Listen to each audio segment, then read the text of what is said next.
Hi everyone, welcome back to RachandBella Crafts. I hope you're all well. So welcome to the first in the series of our new collaboration. The collaboration is called Junk Journal Tips, Tricks and Hacks.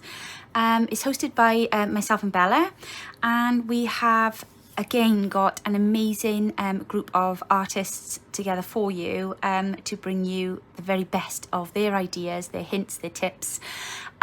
Okay, very quickly, how did we come up with the idea? Well, it's for February. February is the shortest month of the year, so I was kind of thinking, what could we do with more of in February? We could do with more time. So if we could find time-saving ways to do things, or just ways that we can do things easier, all the better. So that's what we're bringing you is ways to either mass make or to reuse. It's all doing those kind of lines of things. So as I say, we've got 21 different artists. That may change. These things tend to grow as they go on, but at the moment we've got 21 artists and 25 videos. Now the videos will run Monday to Friday, so this is starting today on the 31st of January, just because it's a Monday and I found it a bit odd starting on a Tuesday, and it'll run through then until Saturday, and then Sunday you can have Sunday off. So we're being really kind, give you a chance to catch up on everything else. And then if you want to go and recreate the things that you've seen through the week, you've got a day to do that. The Christmas collaboration was amazing. We had so much wonderful feedback. And one of the things that was resounding was that there was so much you guys had difficulty keeping up. We had difficulty keeping up. So we've just kind of condensed it down a little bit this time. So I'd say 21 different artists, 25 videos. There will be a schedule attached in my description, and in everybody else's video, the same description with all of the links to everybody's channels will also be in there. There is a hashtag. The hashtag is hashtag JJ Tips, Tricks, Hacks. And that'll be for this collaboration. So we will all use that for our videos. So if you want to search for the videos, you can do that. But another thing that we listened to from the last one was that you struggled, some of you, to find the videos. So we are ensuring that all of the videos have the same beginning of each video. So the title will all start with hashtag junk journal, oh, not junk journal, sorry, hashtag JJ Tips, Tricks, Hacks. And then collab number, so this one is collab number 1, and then a little description then of what we're going to be doing. So I will let you have a look at the description afterwards and see what everybody's got in store for you. I will give you a quick glimpse now of who's coming up, and I will be back with you in a moment.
So there we go. What an amazing lineup. Oh my gosh, we're spoiling you, aren't we, again? It's just amazing. Literally, we put the call out and so many have put their hands up to come forward and join in with this collaboration, because they just love bringing you new and exciting initiatives. We've had some amazing collaborations this year already. Can you believe it's only January? There's been some fantastic ones. Now, before I forget to mention, I know some of you were asking in the Facebook group that if we were going to be doing some organisational tips and things, things to organise for your craft room. We're not going to be covering that subject. And I'll tell you for why, because Cara Brandon ran an amazing collaboration in January. We did a video for it. I don't know if you saw my fabric organisation one. If you go and check that out, I will put the link to that as well in my, it'll be in the top comment, okay? So if you want tips and tricks for organising your craft space, then go and check out that collaboration, because they were an amazing group of artists there again, that brought some fantastic ideas on how to get organised. I did make a start, but I haven't quite finished. So, and not only that, but starting this today is kind of like craft rooms upside down. So yeah, usual thing.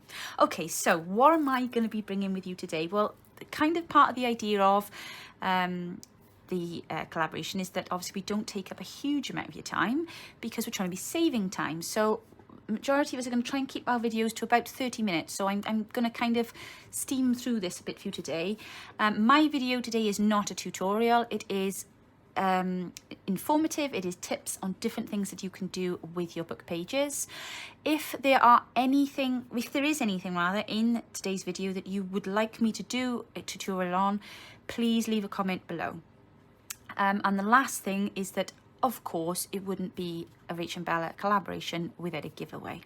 So there is going to be a giveaway for the whole month. We're going to be revealing what the prizes are as the time goes on, but it's going to be the same rules apply as the last one. To keep things simple, you need to comment on every video, you need to like every video, you need to subscribe to everybody, and then we will run a draw at the end.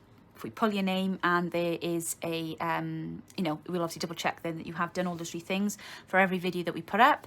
And there was a bit of confusion last time as well on how many different videos. So every video that is listed on the schedule in the description box below, they're the videos you have to comment, like, and subscribe to, okay? So not many, only 25. And as I say, we will be telling you more about the prizes as we go through the months. So without further ado, I'm going to come back in a moment and I'm going to get started with my 10 ways to use your book pages. So when we talk about book pages, what do we mean? Well, we very often as junk journalists, we like to use the covers, don't we, of books to then use to make a cover for our journals. This can tend to leave us with an excess of these things that we may or may not know what to do with. Now, if your book pages look like this, then you may be thinking, oh, well, that's no bother. I can, use my imagination and come up with some great things. I mean, these pages that are on my desk here, they've got a nice bit of aging. Well, this one's beautiful because it's written in French. So that's a big tick straight away, isn't it? This one is really interesting because it's got lots of numbers and things on there. And again, it's really old. It's talking about guineas and the old pennies and things. So again, really interesting. And this one here, some very old music paper. And then I've got another large page down here, which is quite a big one. Oops, come on as you come. And again, you've got a little bit of Greek, you've got a little bit of English on there, but it's basically an interesting book page. But what do we do if we have book pages that aren't very interesting? They're the ones that tend to get torn out of a book. And the Reader's Digest, for example, we love those covers, don't we? The lovely, interesting hard covers. But when we get that book, what are we going to do with the book pages? So I'm going to give you a couple of ideas this afternoon on things that you can do. And then you can see where you can take that. Like I say, if there's anything that does need a tutorial and I haven't done it on, you can give me a shout in the comments below and I will come back, because I will be back with you on Saturday to follow on. So the first thing that I looked at today was printing onto your book pages. Now, I've got to be honest, this is not something that I very often remember to do. I've done these quite large today so that you can obviously see these quite easily. So this here is just a selection of black and white images. They're just old vintage images. They've all come from public domain, and I've done nothing with these at all except click on 9 of them, shrink it down to print 9 on one page and printed them out, to the point where I haven't even bothered shrinking the image. I've literally done nothing. I've just literally plonked them down onto the book page, and I think that looks really cool. I think they would make some good little journal cards. Obviously, if I did them smaller, you could make them as stamps. you know, Wiltshire oyster really, but these are ready-made ephemera then, and I just think they look really interesting with the text behind. So that's one example there. I've done then some of the book pages, some of the journal pages from some of our kits, and again these have come up really well, and I just think they look really interesting because you've got the book page script behind. Now of course, the one good thing about it then is when you are sometimes printing and you only want to print one page, you've got the white on the other side, but with this you don't. So, you know, if you're printing on a book page, at least on the other side you've still got something really interesting to look at. Now, something that was very interesting when I was doing this earlier on, that I did find, was the vibrancy of printing onto a book page. Now, normally when I print out onto my printing paper, you know, it prints, it's okay, but sometimes it can be quite faint. Now, I've printed that there on a normal print setting. And the one thing that I have found about printing onto book pages is that the paper is actually quite porous, so it does absorb the ink really, really well. I mean, you can see how vibrant that is there. I've literally just printed these on, as I was saying, it's just a normal print setting, so they're not it's not on best. That is literally just the image printed off as it normally would be. Now, this one here, I actually then printed as a draft print, which is, you know, like your lowest print setting, and that has still come out really vibrantly. So that's one thing I will say. Old book pages, excellent for printing on, super porous. So that there is one idea of what you can do with your old book pages. Now, the next thing that you can think about with book pages is that they are ideal for working with mixed media. So if you'd seen some of my recent videos that I did, I actually made some amazing little envelopes, and the one thing that I did was to cover the book pages with gesso. By doing this, you then create another layer onto your book page, which you then can draw. You can use felted pens, colouring pencils, you can paint on there with watercolours or acrylics, but you're not then trying to kind of struggle over the book page, because I mean, you can use your gesso to white that out as much as you want, or as I've just done here, just to kind of give a hint of, you know, what's underneath really. I've also used distress inks on this as well, but if you've covered your book pages with some kind of mixed media, so be that acrylic paint or some gesso, you can then stamp on them. So here's one that I did earlier on, and I've literally just used a nice stamp there to kind of give the, you know, the kind of open close look, but it's really, really simple. So I'm just going to quickly show you the effect that you get from actually, let's use that lovely, the roses, as it is February, because what do we have in February? We have Valentine's, don't we? Okay, so let's see how this looks on here now. If we just place that in the center, which I did not do, and then we'll just carry that on there a minute. Oop, there we go. So see how easy that was then to stamp over the top, because obviously we've put the gesso underneath, and of course it makes it ideal then if you want to layer up, maybe say with text or you know, other graphics or things like that. So, you know, if you wanted to put music over the top or numbers over the top, I'm trying to see which way up that goes, you can then do that quite easily, because you've got the gesso on there, and it's just easier to run another text image over the top. It's also a good idea to do that if you've got perhaps book pages that you don't particularly want the text showing on. You know, we have these books, but they're not always ideal to show what's underneath of it. But I think you could do a wealth of things there with stamping, you know, to the point of covering it completely, or just a little accent here or there. So that is your next tip, using mixed media and then stamping. Okay, so the next use for your book pages, which I kind of feel is kind of an obvious one, but we may not always think of it, is actually to use them as pages in your journals. So this is just a quick example. For example, I've used Bookpages here. They were actually out of a Sherlock Holmes book, and I just felt that they fit the theme really nicely for this journal. I've also used some music pages, and the great thing about putting book pages into your journals is it doesn't really matter the condition of them. Sometimes the tattier the better. So, you know, this one's been torn here and I've rounded off the edges then, but it looks really good. What else have we got in here? Oh, here we go. So there's a page there out of an old address book, an old birthday book. And of course it's got lovely images on there because the book pages don't just have to have text to them. This has come out of a notebook, so that's sort of a stationery book there. And again, the same here. So different types of pages. And then of course we've got some more book pages here. In fact, this one has got quite a lot of book pages in, because there's another music page there. And then here, this one's out of a poetry book. And they just really fit the theme of the journal very, very well. Now, some of your book pages that you may have may not be in the best of condition, especially if they are quite old. So what I would recommend that you do, this is what I do, is I use wide washi, and I run that at the center of the book page, just to kind of keep the two together nicely. You know, if you're going to use them then as an actual page in the book as a double. So you can see you've got the one side there and then the other side here, and I've used washi tape there to just help that with the binding, so that when I'm binding through it, it doesn't tear.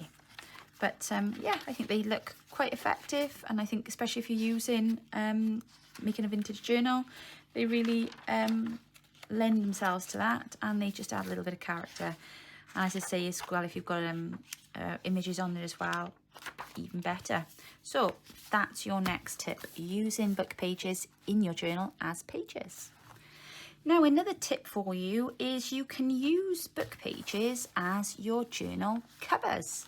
Now, we often think we've got extra book pages because we've taken the cover off a book to use as a cover of a journal, but it doesn't always have to be the case.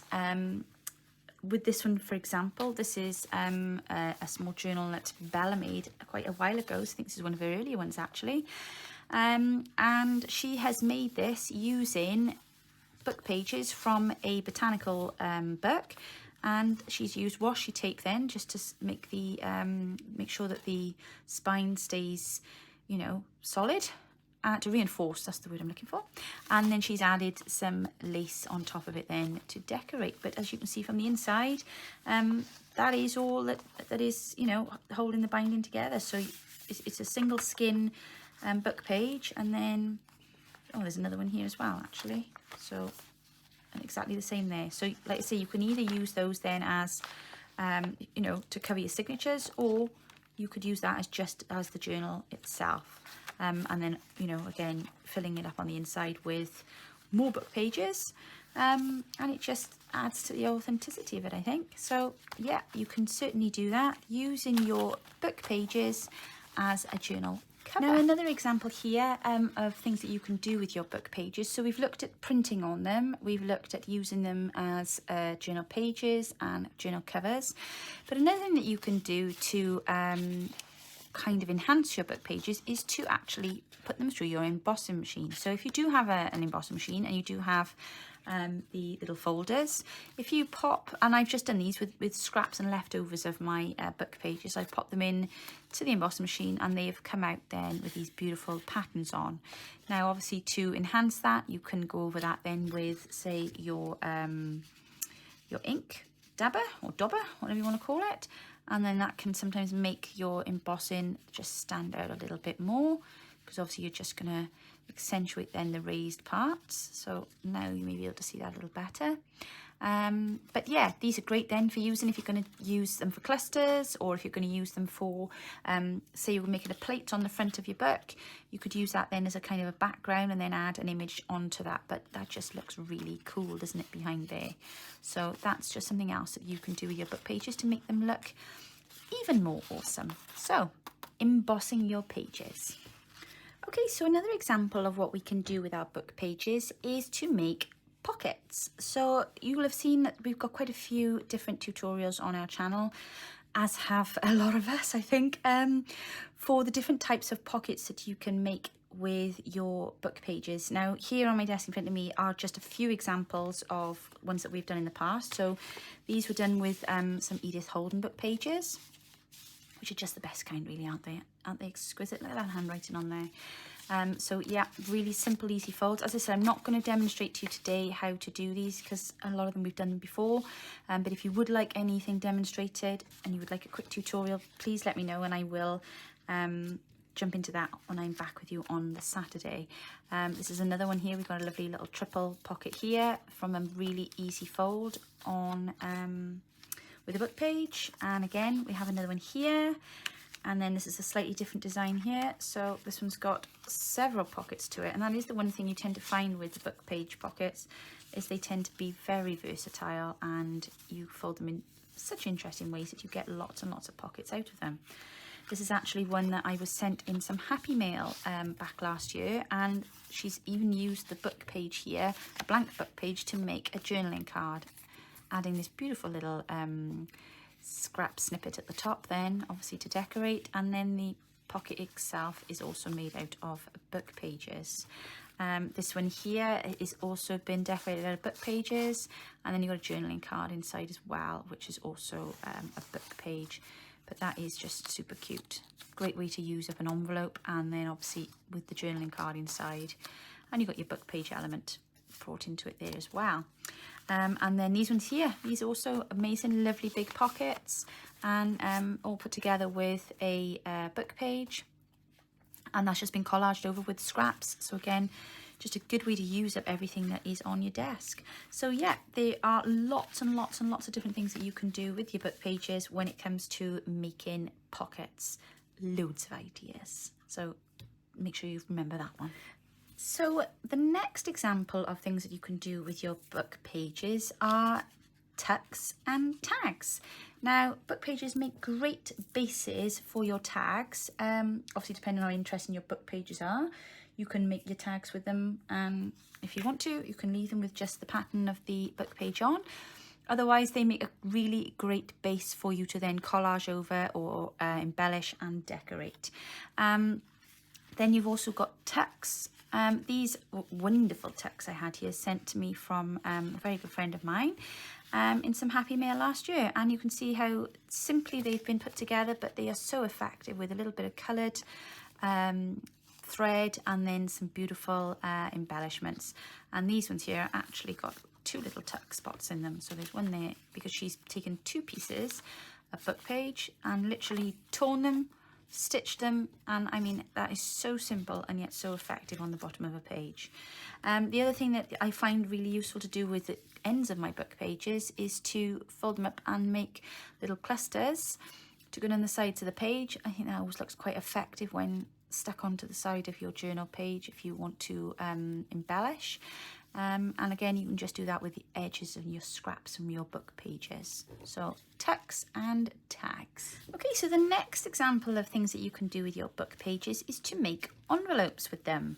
Now these envelopes here I've actually put together because I was making a stacked, an envelope stack, but they were all put together with different book pages. So the bottom one was made from a music book. And then here we've got some botanical paper. This one here is a page from an Edith Holden book, and then this is just an old vintage one here. But they do make really, really great envelopes. And not only that, but because the paper that you use varies, obviously so will the quality of your envelopes and what you can do with them. But yeah, these are just very basic shaped ones that I've done here. You know, your ordinary standard envelope shape, but you can make them in all different shapes and sizes, and they come in really useful for things in your journals. But the great thing about them is they don't actually need then to be decorated or to have anything done with them because they're already patterned, aren't they? So if you pick a really good, interesting book page, that's already done for you. You literally just need to fold it into the shape of an envelope and pop it into the journal. So yeah, envelopes. Use your book pages up to get some of those done. Now, another thing that our book pages are perfect for is for making up clusters. So as you can see with these, I've used my stamps, my cutter to make hearts and circle shapes. I had leftover book pages, and then I've just put those together then with some of my lace and fabric scraps. And I think they look really effective, and I know they will look great on the side of a journal page in my journal.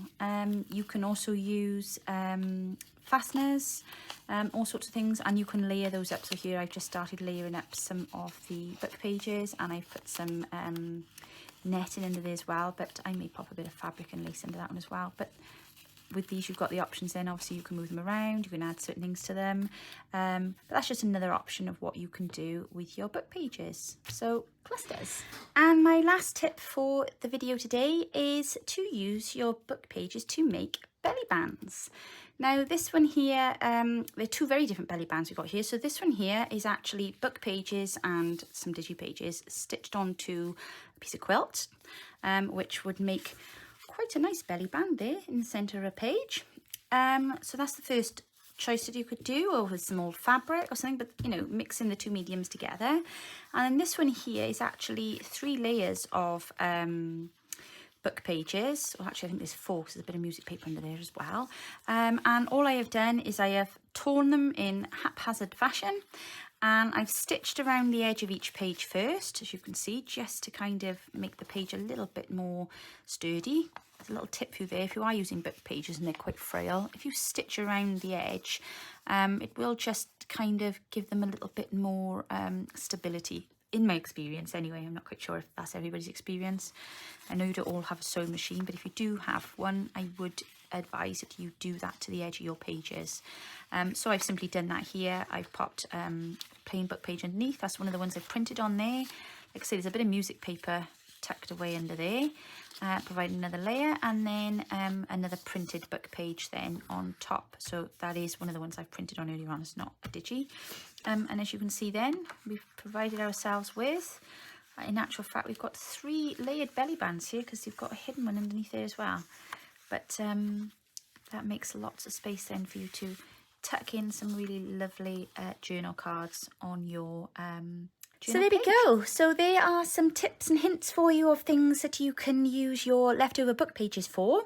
I'm sure that you've heard a lot of these before. I hope that if you haven't, that there'll be some new ones in there for you to go away and try out. As I said at the beginning of the video, if there's anything that I covered in the video that you would like a tutorial on, that perhaps you haven't come across before, maybe new to you, please pop it in the comments down below, and I will get a tutorial done for you for my slot on Saturday.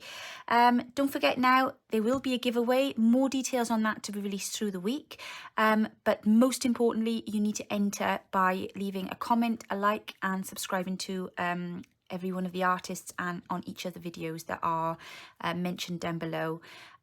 Look out now tomorrow for the next video, and check out the hashtag obviously to see when that's been posted. We are aiming to try and get them on earlier in the day, so that everybody's got the chance to catch them on the date, but obviously when we're trying to cater from Australia all the way to America, somebody's going to either get it a bit early or a little bit late. So but we will try to kind of find a happy medium there for you. But most importantly, I really hope you enjoy this collaboration and have lots of fun, and we welcome your feedback, and we just hope that you will follow along and support all of the artists. So thank you for watching, and I will be back with you very soon. Take care now. Bye.